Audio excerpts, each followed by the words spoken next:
আঞ্জুমান আল ইসলাম মূল উদ্দেশ্য হচ্ছে আল্লাহর বন্দা এবং বান্দি সবাইকে সিরাতুল মুস্তাকিমের সাথে আমরাও চলব, মানুষকেও চালাইব এবং ইসলামের সৌন্দর্যতা আমরা মুসলিম সমগ্র বিশ্বে তুলে ধরব এবং আমরা সর্বোপরি আল্লাহর রসুলের এতাআতের মাধ্যমে আল্লাহ তাআলার সন্তুষ্টি অর্জনই আমাদের আঞ্জুমান আল ইসলামের উদ্দেশ্য।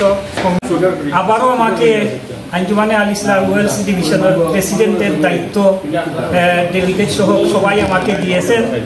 ইনশাআল্লাহ আমার উপরে এই অর্পিত দায়িত্ব আমি যথাযথ পালন করার চেষ্টা করব। আশা করব ওয়েলসের বিভিন্ন শহরে আঞ্জুমানে আল ইসলাম মুহিব্বিন সদস্য ভাইয়েরা যারা আছেন, বিশেষ করে হযরত সাদুল্লাহ ফুতুরি রাহমাতুল্লাহ আলাইহির মুরিদিন মুহিব্বিন যারা আছেন, আপনারা সকলকে আহ্বান জানাবো আঞ্জুমানে আল ইসলাম ইউকের ওয়েলস ডিভিশনের সাথে যোগাযোগ করে সদস্যপদ গ্রহণ করুন।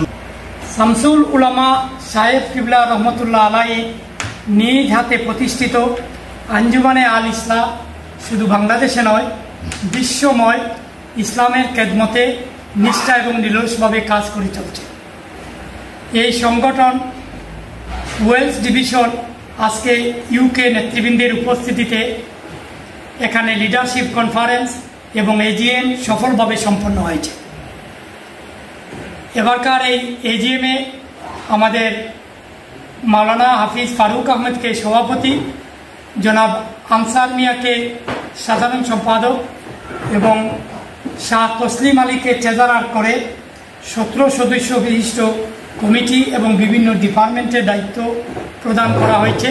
কোনো দ্বিমত না, সব একমত এই কমিটির ব্যাপারে এবং আমরা যে প্যানেল আসলাম হুজুরে আমরাও খুশি। আপনার সবার মন্তব্য হচ্ছে, আমরা সবার মন্তব্য পজিটিভ, আমরা খুশি আলহামদুলিল্লাহ।